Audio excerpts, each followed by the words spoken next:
बच्चों आजकल हम कर रहे हैं यूपी बोर्ड गणित कक्षा 10 सुपर सीरीज और इसके अंतर्गत हम हर मंडे, वेडनेसडे और फ्राइडे को 5 मोस्ट इम्पॉर्टेंट क्वेश्चन हल कर रहे हैं जो आपके पिछले 7-8 वर्षों में बोर्ड के एग्ज़ाम में पूछे गए हैं। ठीक है, तो इसके पहले 2 सुपर सीरीज़ हो चुकी हैं। जिन बच्चों ने अभी तक नहीं देखा है, इसमें वीडियो में हम नीचे डिस्क्रिप्शन में लिंक देंगे और क्लिक करके वो देख सकते हैं। तो आज सुपर सीरीज़ की ये हमारी तीसरी क्लास है। कौन सी क्लास है? तीसरी क्लास। तो आपके सामने स्क्रीन पर पहला क्वेश्चन लिखा हुआ है। ये पिछले वर्षों में बोर्ड के पेपर में आया हुआ है, कई सेट्स में क्वेश्चन लिखा है आपका, यदि कॉस थीटा बराबर साइन थीटा। ठीक है, ये देखिए यहाँ पे लिखा है, यहाँ पे कॉस थीटा बराबर क्या लिखा है? Sine theta. आगे लिखा है थीटा जो है ये मुंह इधर खुला है, इसका मतलब थीटा बड़ा है किससे? 0 से, और नीचे बराबर का निशान लगा है, इसका मतलब थीटा बराबर भी है 0 के। इसका मतलब थीटा का मान कुछ भी आए वो 0 से बड़ा होगा या 0 के बराबर होगा। और ये देखिए लिखा है 90 अंश और मुंह खुला है 90 की तरफ, यानी 90 बड़ा है। दिस मीन्स थीटा छोटा है, यानी थीटा का जो भी मान आएगा वो 0 और 90 के बीच आएगा, या 0 आए या 90 से कम आए। ठीक है, ये क्वेश्चन है। अब ऑप्शन दिया है आपको 0 अंश, 30 अंश, 45 अंश, 60 अंश। आपको बताना है इन 4 ऑप्शंस में से आपका कौन सा ऑप्शन सही है। तो क्वेश्चन आपका है कॉस थीटा बराबर साइन थीटा। देखिए हम इसको कैसे हल करेंगे। तो हमारा क्वेश्चन था कॉस थीटा बराबर साइन थीटा, ये क्वेश्चन था। तो हम साइन को कहाँ ले जाएंगे? कॉस के नीचे। तो जब इसके नीचे हम ले जाएंगे तो क्या हो जाएगा? कॉस थीटा बटे साइन थीटा। और जब हम साइन थीटा को इसके नीचे लाए तो साइन थीटा की जगह पे क्या रह जाएगा? 1 रह जाएगा। और आप जानते हो कॉस बटे साइन का मतलब होता है कॉट, तो ये बन जाएगा कॉट थीटा। और इधर क्या है? 1। तो चूंकि इधर कॉट है तो हम इधर भी कॉट बनाएंगे। और टेबल में जो आप मान याद करते हैं तो tan 45 का मान भी 1 होता है और cot 45 का मान भी 1 होता है। तो चूंकि इधर cot है तो इसलिए इस 1 की जगह पे हम क्या लिख देंगे? cot 45। अगर आपने टेबल में मान याद किया होगा तो वहाँ पे आप देखोगे cot 45 का मान कितना होता है? 1।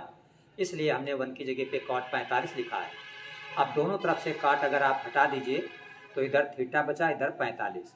इसका मतलब आपका आंसर आ गया थीटा बराबर कितना आ गया? 45 अंश। ठीक है, तो अगर आप अपने ऑप्शन में देखें, यहाँ पे ये आपका क्वेश्चन था पहला, तो ये देखिए 45 अंश लिखा है। इसका मतलब आपका सी वाला ऑप्शन जो है यहाँ से वो करेक्ट है। देखिए सेकंड क्वेश्चन आपका स्क्रीन पे लिखा हुआ है कि 3 cot a बराबर 4, तो sec a का मान क्या होगा? क्या लिखा है? 3 cot a बराबर 4, ये क्वेश्चन आपका लिखा हुआ है। 3 cot a बराबर 4, मान निकालना इसका sec a का। ये आपके 4 ऑप्शन दिए हुए हैं। तो हमारा क्वेश्चन है 3 cot a बराबर 4, तो हमने लिखा 3 cot a बराबर 4। तो cot a बराबर हमारा क्या हो गया? 4/3। निकालना हमको क्या है? सेक स्क्वायर है। ठीक है, तो अगर cot a बराबर 4/3 है तो cot का अपोजिट क्या होता है? tan। तो अगर आप cot को tan a लिखेंगे तो इधर भी इसका अपोजिट होगा 4/3 का। तो 4/3 का अपोजिट मीन्स उल्टा क्या हो जाएगा? 3/4। कहने का मतलब ये है कि अगर cot a बराबर 4/3 लिखा है तो आप tan a की जगह पर 3/4 लिख सकते हो। अब हमें सेक निकालना है, तो एक सूत्र होता है 1 प्लस tan स्क्वायर a बराबर होता है सेक स्क्वायर a। तो 1 की जगह पे आप 1 लिखेंगे प्लस tan स्क्वायर a। देखिए tan a 3/4 है, तो tan स्क्वायर मतलब इसका 3/4 का स्क्वायर, तो 3 का स्क्वायर होता है 9 और बटे 4 का स्क्वायर होता है 16, बराबर इधर आपका क्या है? Sec square a। इसको आप अगर जोड़ दो 16 × 16 और 16 में 9 जोड़ोगे 25, 25/16। इसका मतलब सेक स्क्वायर ए बराबर क्या हो गया, 25/16। तो आप लिखोगे यहाँ से सेक स्क्वायर ए बराबर 25/16। तो दोनों तरफ वर्गमूल ले लो, तो सेक स्क्वायर का वर्गमूल क्या हो जाएगा, सेक ए हो जाएगा। और 25/16 का वर्गमूल, चूँकि 25 का वर्गमूल होता है 5 और 16 का वर्गमूल होता है 4, तो आपका आंसर आ गया सेक ए बराबर 5/4। यहाँ पे देखिए आपके ऑप्शन लिखे हुए थे, यहाँ पे ये आपके ऑप्शन लिखे हुए थे क्वेश्चन नंबर सेकंड के।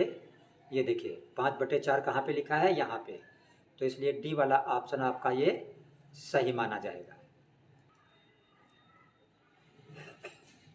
देखिए ये स्क्रीन पे आपका क्वेश्चन नंबर 3 है। लिखा हुआ है दो आकृतियाँ जिनके क्या समान है, आकार समान है। लिखा है परंतु उनके अमाप, अमाप का मतलब होता है कि माप, उनकी माप समान नहीं है, तो उन्हें क्या कहा जाएगा। ऐसी आकृतियाँ जिनके आकार समान हो लेकिन नाप समान न हो, तो उन्हें क्या कहेंगे, समान आकार कहेंगे कि सर्वांगसम कहेंगे कि समरूप कहेंगे कि कोई इनमें से कोई नहीं। तो ऐसी आकृतियाँ जिनके आकार समान होते हैं उन्हें क्या कहा जाता है, समरूप कहा जाता है। आकार समान हो लेकिन माप समान न हो तो उन्हें क्या कहते हैं, समरूप। तो इसमें सी वाला आप ऑप्शन टिक करेंगे। और इस चीज़ को यहाँ पे आप समझ भी सकते हैं, जैसे मान लीजिए एक वृत्त ये है और एक वृत्त है ये। अब यहाँ पे देखिए दोनों की शक्ल एक जैसी है, शक्ल का मतलब आकार, लेकिन माप बराबर नहीं है, तो ये दोनों वृत्त कैसे कहे जाएंगे, समरूप कहे जाएंगे। जैसे मान लीजिए एक त्रिभुज ये बना है और दूसरा त्रिभुज ये बना है, तो देखिए दोनों का आकार मतलब बनावट एक जैसी है, रूप एक जैसा है, मीन्स आकार एक जैसा है, लेकिन माप दोनों की बराबर नहीं है, तो ये दोनों त्रिभुज भी क्या कहे जाएंगे, समरूप। ये देखिए चौथा क्वेश्चन आपका स्क्रीन पे लिखा हुआ है कि समांतर श्रेणी 4, 10, 16, 22 का सार्वांतर है। क्या क्या करना है, सार्वांतर। तो जब भी कोई श्रेणी समांतर श्रेणी में होती है तो उसका सार्वांतर निकालने के लिए हमेशा दूसरे पद से पहला घटा दो, यानी पीछे से आगे वाला, चाहे तीसरे से दूसरा घटा दो और चाहे चौथे से तीसरा घटा दो, एक ही बात है।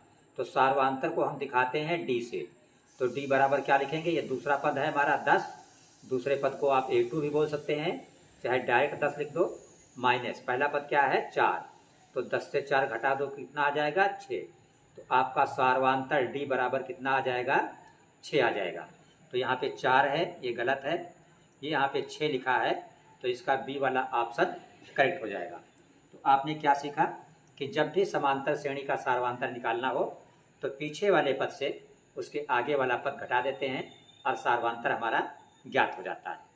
अब हम देखते हैं आज की सुपर सीरीज़ का लास्ट मोस्ट इम्पॉर्टेंट क्वेश्चन। आप लोग इन सभी क्वेश्चंस को तैयार कर लें और हमारे channel YouTube channel yes coaching पर डेली विजिट करें, सब्सक्राइब करें, लाइक्स करें और अपने फ्रेंड्स को भी शेयर करें और कमेंट्स करके बताएं हम आपके लिए और क्या बेहतर कर सकते हैं। ठीक है, तो देखते हैं क्वेश्चन नंबर 5। ये क्वेश्चन नंबर 5 आपका स्क्रीन पे लिखा हुआ है, किसी वृत्त के परिगत समांतर चतुर्भुज होता है। जो शब्द परिगत लिखा है, परिगत का मतलब होता है चारों ओर। किसके चारों ओर, वृत्त के। वृत्त के चारों ओर क्या है, एक समांतर चतुर्भुज। तो वो कैसा चतुर्भुज होगा, चक्रीय चतुर्भुज होगा कि त्रिभुज होगा कि समचतुर्भुज होगा कि इनमें से कोई नहीं। तो पहले हम किसी वृत्त के परिगत समांतर चतुर्भुज बना के आपको दिखाते हैं। यहाँ पे आप देख रहे हैं ये आपका वृत्त बना हुआ है और वृत्त के चारों ओर परिगत ये क्या है, एक समांतर चतुर्भुज है। हम इसको समांतर इसलिए कह सकते हैं कि AD BC के बराबर भी है और समांतर भी है, AB CD के समांतर भी है और बराबर भी है, इसलिए ABCD कैसा हुआ, समांतर चतुर्भुज। और ये वृत्त के परिगत है, मीन्स वृत्त के चारों ओर है, वृत्त को टच कर रहा है। तो आप यहाँ पे क्लियर देख सकते हो इस तरह की बनावट में हमेशा AB BC CD और AD चारों भुजाएं कैसी होती हैं, बराबर होती हैं। और जब किसी समांतर चतुर्भुज की चारों भुजाएं बराबर हों, तो चारों भुजाएं बराबर का मतलब होता है सम, तो उसे क्या कहा जाता है? सम चतुर्भुज कहा जाता है। इसीलिए आंसर पे जब आपने इसका आंसर दिया है तो आपने सम चतुर्भुज पे टिक किया है। यहाँ पे सम चतुर्भुज लिखा है तो इसको आप टिक करेंगे। ये आपका क्वेश्चन कंप्लीट हो गया।